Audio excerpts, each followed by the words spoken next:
All right, good afternoon. The tall copies. That's the part where you say good afternoon because this is good afternoon. I am very, very excited to be here, joined with so many allies, so many champions, the strength of our communities across Michigan.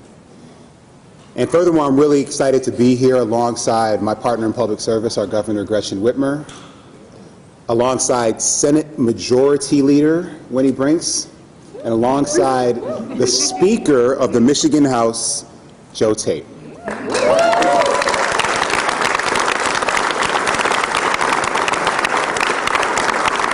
Today we're coming together to send a really clear message that this team is focused on the biggest priorities for the people of Michigan.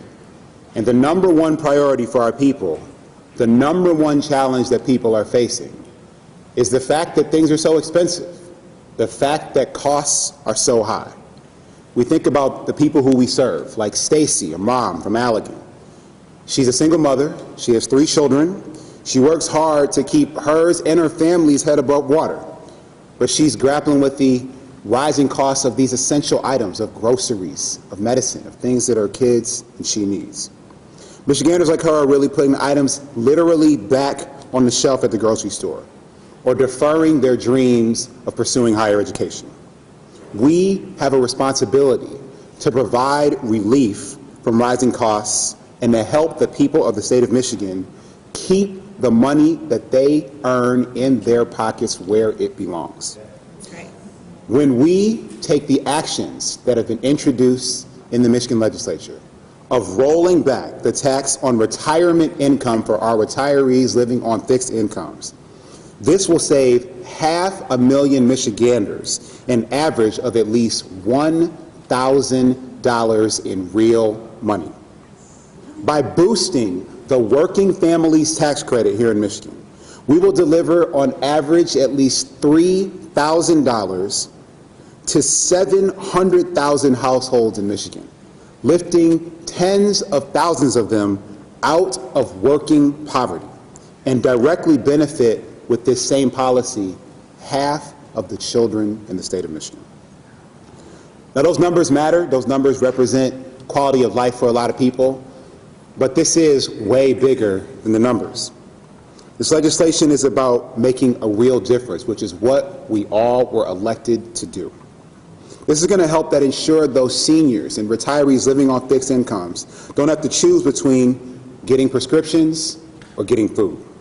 This will help children focus on their schoolwork because their parents and caregivers are able to actually get them school supplies and backpacks to carry them in. This will ensure that families don't put items back on the shelf the way that Stacy has to put items back on the shelf. And the people who worked hard their whole lives and their whole careers actually get to keep what's theirs in a way that they can count on and understand. Millions of Michiganders were promised a pension, and that promise was broken by a legislature that did not prioritize quality of life for people who have completed that chapter of their lives and phase of their careers. But today, we send a message to the 1.8 million Michiganders who are retirement age and all of those of us who aspire to one day be retired, that this administration and this legislature intend to restore that promise. Yay.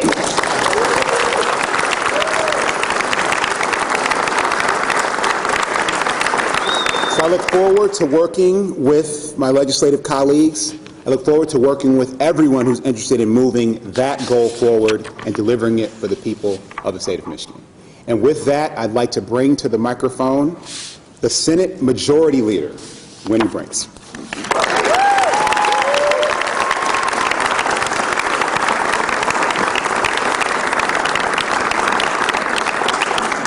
Good afternoon, and thank you, Lieutenant Governor. It is a pleasure and honor to be here with this specific group of leaders at this specific moment in our history. It is no secret how excited Democrats are to be holding both legislative majorities with Governor Whitmer in the governor's office. It's an historic moment, and we have 40 years of pent-up policy ideas, and we are ready to get to work. Several of which Speaker Tate and I and our various caucuses announced yesterday. These first priorities reflect our commitment to delivering on our long-held promises to the people of Michigan. What our bills really boil down to is our desire to make Michigan a better place for young people, for seniors, for workers, for LGBTQ folks, and really for everyone. A place where people have freedom to live their truth publicly, where they can earn good wages for a hard day's work, where they have the right to organize at the workplace and speak together with one voice, where they have the ability to determine when they will start a family. And when these things happen, our state immediately becomes a better place to move to work in, and to retire. I want to make a particular note of our efforts to help residents keep more of their hard-earned money in their pockets, including doing away with the unfair retirement tax and expanding Michigan's earned income tax credit. Senator Kristen McDonald-Rivet has introduced the earned income tax credit expansion, and along with Representative Nate Shannon in the House, and Kristen is a true issue area expert on this. She and I and all of us up here know that expanding this important credit is the right policy to immediately address the needs of so many struggling Michiganders. Increasing the state EITC is a two-generation policy that helps kids by helping their parents, and it has been proven to have a positive and long-lasting benefit for the children in those families. Expanding the EITC will help residents in rural and urban areas alike. A tenet of our Senate Democratic majority will be tackling the challenges our state is facing right now while paving the way for a brighter, better future for the generations to come. And increasing the EITC is an established and embraced way to do both.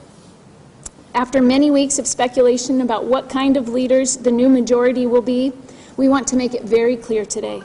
We are listening to the priorities of Michiganders, and we are here to get the job done. With that, I'm happy to turn it over to the Speaker of the House, Joe Tate.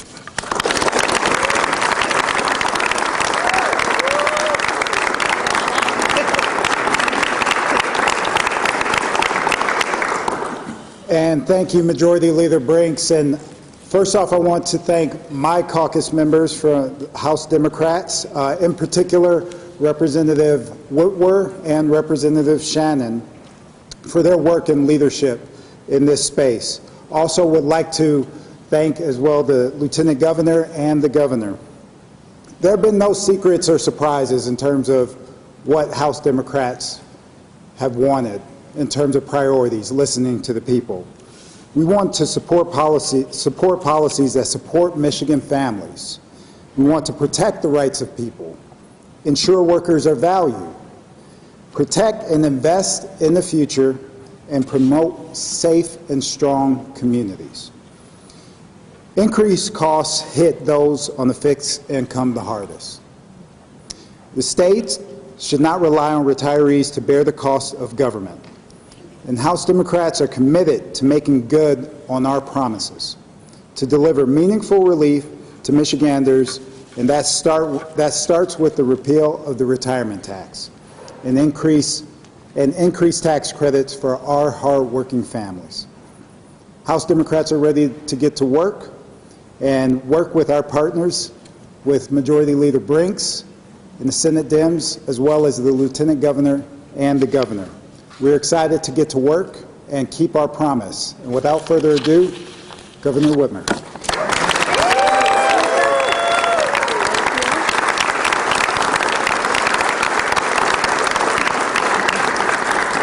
Well, thank you. I am so pleased to be here and honored to be leading the state for the next 4 years. And I was thinking to myself as I was trying to figure out where on earth do I stand, it's so nice to have so many people standing right here with me.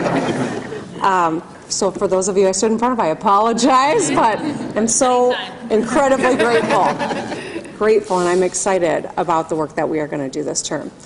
My partners here in the Michigan legislature announcing the bills to roll back the retirement tax and to boost the working families tax credit. These are promises that we all ran on, and I'm excited to say we are taking another step toward making it a reality. Right now, we know across Michigan, as across the country and around the globe, people are facing the pinch, seeing the high costs of everything from milk to gas to everything seeming to keep going up. And every dollar that we can save people right now will make a huge difference, especially for seniors living on fixed incomes, working families who are working a full day but still can't get ahead. By prioritizing these tax changes, we will be putting money back in people's pockets. And I'm really excited about getting these bills to my desk so I can sign them. But let me talk a little bit about what these tax changes really mean. Rolling back the retirement tax saves 500,000 households an average of $1,000 a year. If you don't think $1,000 a year is meaningful, well, let me tell you, the vast majority of families in Michigan will see real relief because of that. These are people who, like I said, they played by the rules. They worked a lifetime and decided when they could afford to retire, or maybe some needed to retire and had the rug pulled out from underneath them. Boosting the working families tax credit delivers an average tax refund of $3,000 to 700,000 homes. And as the Lieutenant Governor said, one of the most important points to that, I think, is that that is half the kids in Michigan live in these households. The story of how we got here, I think, is really important. Back in 2011, seniors and hardworking Michiganders saw these changes, the rug ripped out from them, and the retirement tax was slapped down and the working family tax credit was slashed. I fought against that, but I was the Senate minority leader and was unable to keep it from happening. Our parents and grandparents who worked and saved and budgeted their whole lives had their retirement income taxed out of the blue. Hardworking families who were one paycheck away from going into poverty had a financial lifeline pulled away. And it was wrong then, and today we are in a position to make it right. The retirement tax impacted Michiganders like a man named Tim who wrote to us. He lives in Marquette. And I spoke about him in my last State of the State. He worked for 30 years as a state corrections officer. It's a difficult, demanding, hard, important line of work. He retired in 2006. He served his community, he saved, he did all the right things. But after the retirement tax was passed, he had to try to figure out how to make ends meet again.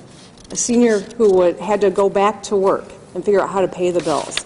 He's one of many stories that we have heard. Last year I spoke a bit about a couple from Jackson, Susan and Dick, both of whom taught for over 30 years in Branch and Hillsdale County before they retired in 2005 and 2006, respectively. They too had to go back to work to make ends meet because of a new tax that was placed that they never could have imagined. And now with high costs and inflation, it's just become that much harder on families like these. And the working family tax cut, or the working families tax credit, this will put more money back in people's pockets when they file their taxes this year. 700,000 households, 1 million children. So many parents wrote to my office over the years, from people from all over the state sharing their powerful stories about what a little extra help would mean for them. This is our opportunity to do right by the people of Michigan. This is an opportunity for us to show that the things we said we're going to do, we are going to get them done. As Speaker Tate said, there won't be a lot of surprises. Everyone knows what we care about and how we view opportunity for the people of Michigan. And so this is our first big step forward, and I am thrilled to be working with Senate Majority Leader Brinks and Speaker Tate, and of course, my right-hand man, the Lieutenant Governor. Let's get it done. Thank you.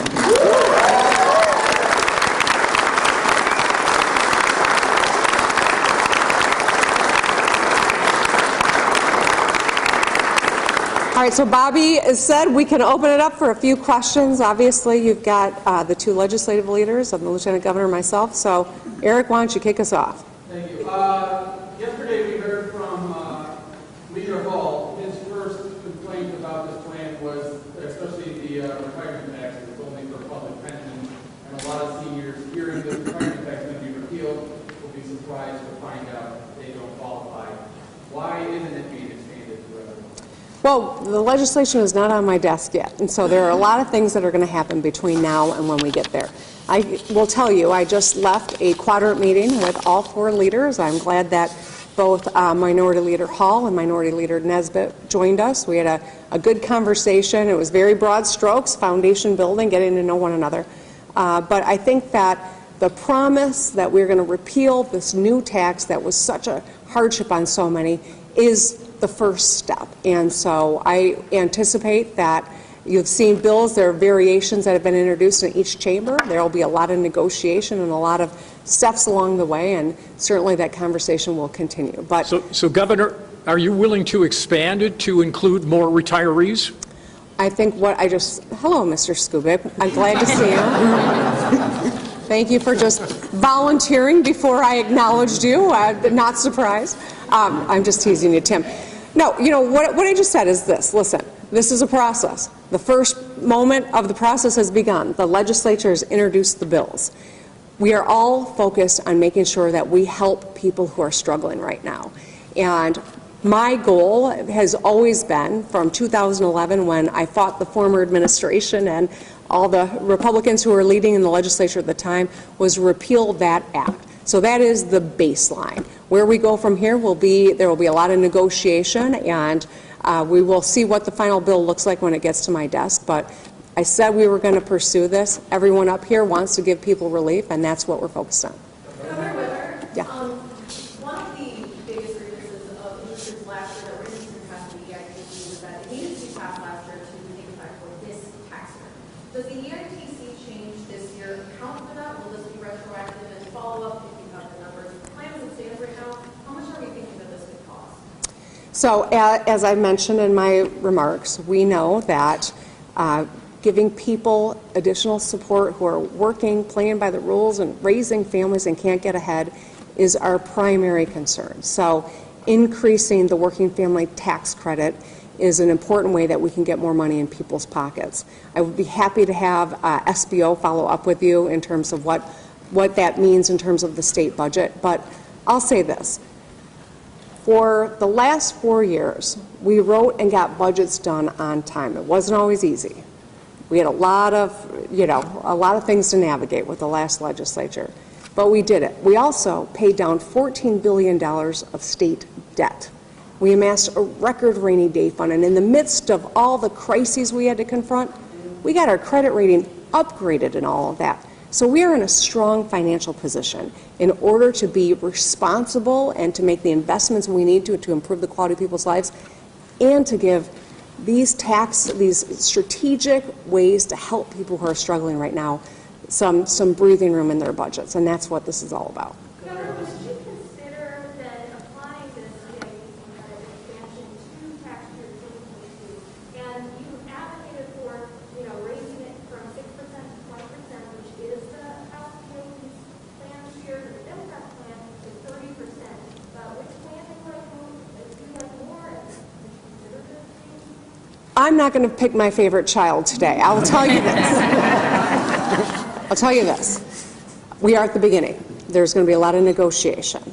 I come to the table open-minded, but solely focused on getting people relief as quickly as we can. That's going to drive my decision-making. I'm going to leave it to the legislature. They've got big jobs to do. They've got to start committee hearings. There's a lot of work yet to do. There'll be a lot of negotiation, but we are kicking this off and telling the people of Michigan we are united in getting to the goal.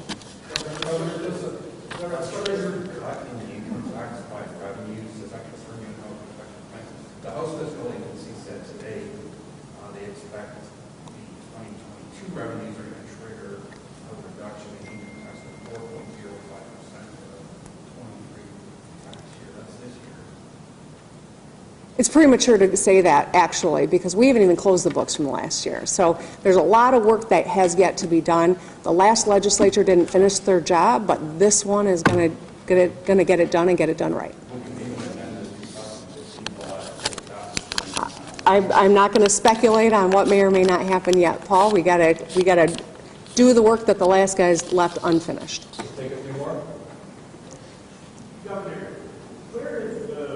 Are you sure you don't have questions for anyone else? I'm just kidding. Go ahead, Dave. This is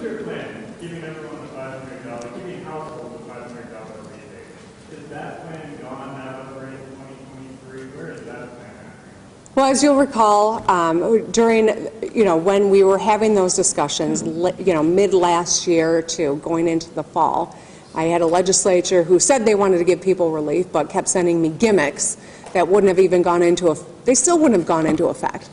They're going to go into effect in maybe another 2 months. That was game playing, and I don't have time for games. What this means, these policies are ways that we can really help Michiganders who are struggling right now, and that's why I think that this is a moment to be optimistic and be excited about where we are headed and to get it done so we can help people.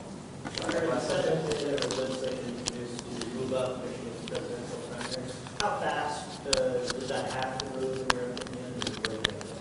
Well, I don't set the legislative schedule, although I'm confident that my friends in the legislature will now start sharing with me what that schedule is. I do think that Michiganders' voices are very important when we decide national elections. We are a microcosm of the country. We are the most diverse battleground state, so I do think it's important that we move up our primary.